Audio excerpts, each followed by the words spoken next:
그 혈행순환에 대해서 이제 우리들이 그냥 막연하게 갖고 있는 많은 뇌피셜들이 있잖아요. 그렇죠.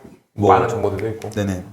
뭐 동맥과 정맥 이런 부분들에 대해서 사실 구분을 지어서 저희들이 이해하는 부분도 사실 별로 없으신 것 같고, 그리고 약간 그냥 뭐 혈행순환 그러면 그냥 심장에서 또 시작해서 심장으로까지 이어지는 어떤 그냥 이렇게 마치 그냥 이렇게 일직선인 것처럼 우리가 이해를 하는 경향성들이 있는데, 오늘은 저희들이 조금 이거를 조금 이렇게 나누어서 저희들이 말씀을 좀 드리겠습니다.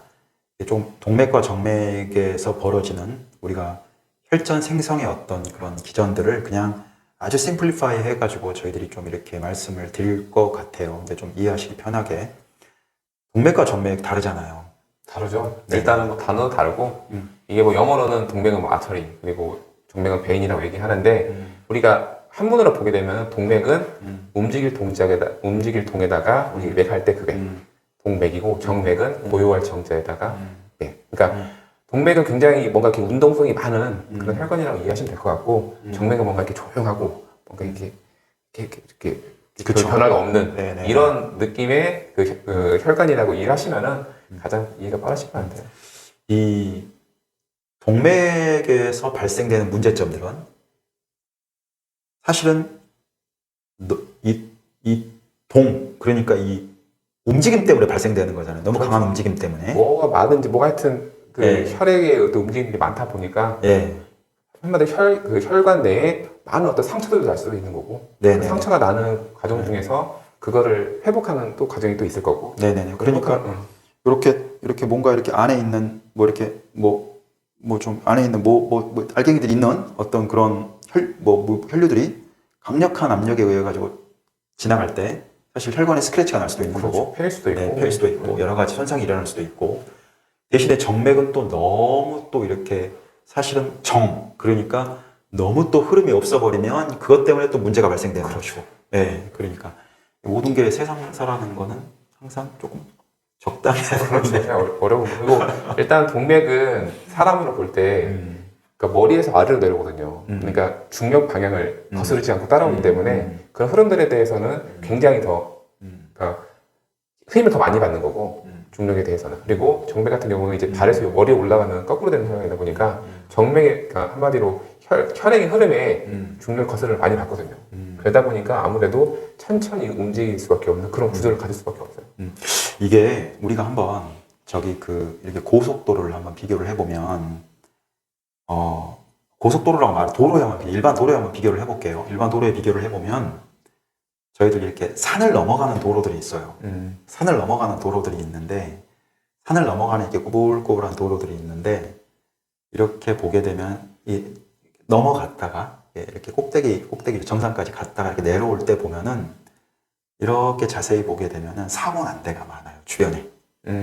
이렇게 뭔가 차가 갔다가 좀 이렇게 미끄러져서 부딪히는 곳, 막 뭐 해서 막 이렇게 되는 곳들이 사실은 이렇게 사고 난 곳들이 많잖아요, 가다 보면은. 그렇죠. 네네네네. 그런데 의외로 올라가는 그 길에는 별로 사고가 없어요. 그렇죠. 대신에 천천히 가죠. 네, 그래서 한 번 뭐가 막히면 정말 내오라 세오라 정말 가는 것이고, 이제 그러는데, 이렇게 보시면 될 것 같아요. 이 동맥에서의 가장 큰 문제점은 이제 강한 혈류 때문에 사실은 동맥 내부의 혈관에 손상이 가는 부분들이 많고, 이제 그런 손상을 이제 메꾸기 위해서 이제 가장 못생긴 녀석들, 그러니까 저희들 혈소판이죠. 이 혈소판이라고 하는 가장 못생긴 녀석들이 이제 가서 이제 그것들을 치료하기 위해서 딱 뭔가가 하면은 이제 피브린이죠. 그러니까 덕지덕지 달라붙는데 네네. 혈소판 그 어떤 안에 손상된 그 세포를 재생하는 과정 중에서 혈소판도 들어가고 규물 역할을 하는 피브린도 들어가고 이런 게 덕지덕지 붙는 상태인 거죠. 근데 그게 너무 과량하게 붙게 되면은 그 자체가 한마디로 혈투의 생성이 있는 거죠. 네네. 그거는 이제 원인은 이제 혈소판이 원인이 되는 거고, 원인. 그래서 기본적으로 대부분의 동맥에 생기는 혈전의 원인은 혈소판이 원인인 거고, 그래서 그 혈소판을 제거하는 약을 이제 항혈소판제로이라고 하거든요. 항혈소판제가 대표적인 게 아스피린. 그렇죠. 아스피린이고. 근데 이제 뭐 그렇게 발생되다 보면은 사실은 혈소판만 가서 덕지덕지 붙는 게 아니고 혈중에 떠다니는 그런 어떤 뭐 지질들도 가서 그렇죠. 달라붙기도 하고 그다음에 뭐 이렇게 다른 것들도 이렇게 좀 들어가기도 하고 이제 그러면서 이제 그것이 이제 붙기 시작하면서 이제 또 걔네들이 이렇게 좀 엉기성기 얽히면서 붙기 시작하게 되면은 그게 뭐냐면 저희들이 흔히 말하는 뭐 죽상경화가 일어나는 거죠. 이 죽상이 말 그대로 라이크 죽이잖아요. 네, 죽같이 네. 생긴 어떤 그런 마치 죽과 네, 같은 네, 그런 일어나게 되는 것이고 이제 그런 과정들이 사실 이제 계속해서 이렇게 커지게 됐을 경우에는 맞게 되죠. 그렇죠. 맞게 되고 혈류가 흐르는 데 있어서 초반에는 그렇게 문제가 되지 않아서 사실 일반인들은 잘 모르고 있다가 이게 어느 일정 이상으로 이제 성장을 하게 되면은 커지게 되는 그 막히는 부분들이 이제 더 많이 막혀지게 되게 되면은 이제 사실은 가장 말초에 흐르는 동맥들에 문제가 발생되기 시작합니다. 우리가 흔히 말해서 이제 뇌졸중이라든지 갑자기 이렇게 저희들 이렇게 좀 픽픽 쓰러진다든지 그런 부분들이 있는데 그런 것들은 이제 좀 한번 확인을 해 보셔야 되는 여지들이 있는 것 같아요. 그렇죠. 이게 기본적으로 그러니까 동맥에 생기는 혈전 같은 경우는 뭔가 이렇게 실증이라는 느낌이 많아요. 그러니까 뭔가 과대, 뭐 혈압이 있을 수도 있고, 뭐 당뇨 같은 원인이? 원인이 될 수도 있고, 아니면 저쪽에 뚱뚱한 사람들. 음. 그리고 뭐 이렇게 오래되신 분이라기보다는 이제 노인분들. 왜 그러냐면 뭐든지 이렇게 노화가 되게 되면 기능이 떨어질 수밖에 없으니까. 그러니까 뭔가 그런 어떤 그러니까 원인을 가지고 있으신 분들은 정상적으로 그래서 검사를 해보시는 게 일단 좋으시고.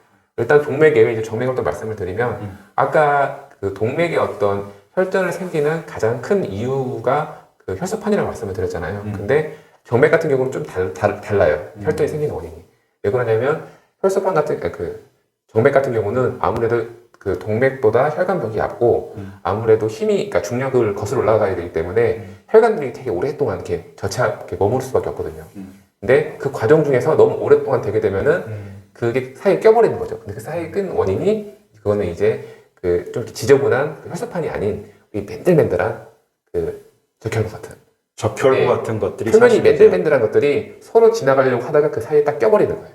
아무래도 혈류의 흐름량이 느리다 보니까. 그러니까 고속도로를 본다라고 한다면 일종의 그러니까 차들이 이렇게 있는데 다 일반적으로 쑥쑥 나가는 게 정체돼 있는 저희들이 고속도로가 쫙 있을 때 다 일단 정맥이라 한다면은 고속도로라고 비교하기보다는 국도에서 차들이 그냥 딱 재명이 되어 있는 거죠. 재밍 되어져 있는 근데 상태. 딱딱 붙어서 재명이 되어 있다 보니까 네. 거기서 한마디로 이제 또 피떡이 생기는 거고 그거의 원인은 동맥과는 다르게 이제 겉이 표면이 매끈한 적혈구가 원인이 뭉치는 거고. 네. 네. 그래서 흔히 우리 그거를 이제 적혈구 응고라고 얘기를 하고 보통 이제 그걸 이제 정맥 혈전이라고 제가 얘기를 하거든요. 정맥 혈전. 네. 거기에 쓰는 게 응고제죠. 네. 그래서 우리가 좀 다르죠. 우리가 일반적으로 이렇게 항혈소판제하고 이렇게 응고제랑은 서로 조금 그러니까 다른 이게 거죠. 원인이 이제 혈소판하고 이제 적혈구이기 때문에 원인이 다르긴 하는데 이 얘기를 왜 하냐면은 우리가 흔히 항응고라는 얘기를 그냥 모든 혈액을 녹이는 그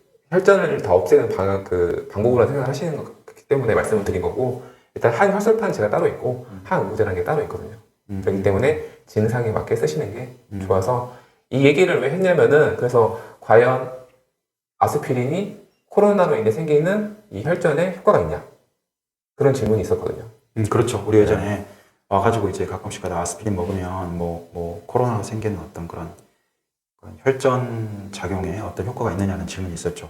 근데 일단 기본적으로 코로나로 생기는 그 혈전은 정맥 혈전이거든요. 그렇죠. 네, 그러니까 정맥 혈전 같은 정맥 혈전이죠. 네네. 그래서 항혈소판제인 아스피린 제제는 물론 100% 효과가 없다고 말할 수는 없긴 하겠지만은 일단은 포인트 자체가 방향성은 맞지 그렇죠. 않다. 방향성은 맞지 않다. 네, 방향성은 맞지 않다. 네, 그렇게 그게 말하는 올바른 네. 정맥 같습니다. 저희가 동맥하고 이게 동맥과 정맥을 이야기를 할 때 일반적으로 우리가 이렇게 따지면 생활의 불편함들은 사실 정맥 혈전이 굉장히 더 커요. 그렇죠. 생활과 관련된 불편함들은 그리고 이제 그러신 분들이 대부분 다 요즘에 그거 아세요? 의자병이라고 아세요? 그렇죠. 제가 네. 말씀드린 건데 네. 오랫동안 앉아 있으신 분들 네, 의자병도 오랫동안 앉아 있으신 분들, 한 자세로 오랫동안 있으신 분들 이런 분들이고 대표적으로 그 이코노미 중국 얘기하잖아요. 비행기 오래 타고 다닐 때 자세를 바꾸지 못하니까. 그래서 이제 그런 어떤 실질적으로 우리가 이제 이렇게 동맥 혈전들 같은 경우에 굉장히 질환적 측면들이 강한데 생활의 어떤 삶의 질과 관련되어진 부분들 사실 이런 정맥 혈전과 관련되어진 부분들이 많아서 실제로 이런 어떤 그런 저희들 뭐 약국이나 이런 데 계시면 정맥 혈전 관련되어진 사실 약들이 결론적으로 혈행순환의 약들이 주를 차지하는 거잖아요. 그렇죠. 네네네. 네, 그러니까 포인트가 이제 고지혈증이라고 한다면은 이제 그러니까 뭔가 이렇게 원인이 있다고 한다면은 항상 모니터링을 해야 되는 거고 그리고 그러니까 기본적으로 약국에서 보내드리는 정맥 혈전 그 혈전에 관련된 약들은 아무래도 정맥 쪽에 관련된 것들이 조금 더 많은 것 같아요. 그렇죠. 뭐 혈행순환과 관련됐다. 그럼 예전에는 혈행순환 그러면 예전에는 주로 이제 예전엔 동맥이었는데 사실 요즘에 혈행순환 그러면은 그 중심이 그 정맥 혈전과 관련돼 있는 측면으로 많이 넘어온 것 같아요. 느낌이. 아무래도 접근하는 방법이라든지 이제 일반적으로 우리가 겪을 수 있는 그 질환들이 아무래도 그쪽에 더 있다 보니까 아무래도 약들도 그쪽으로 조금 더 나오지 않을까 싶어요. 네네.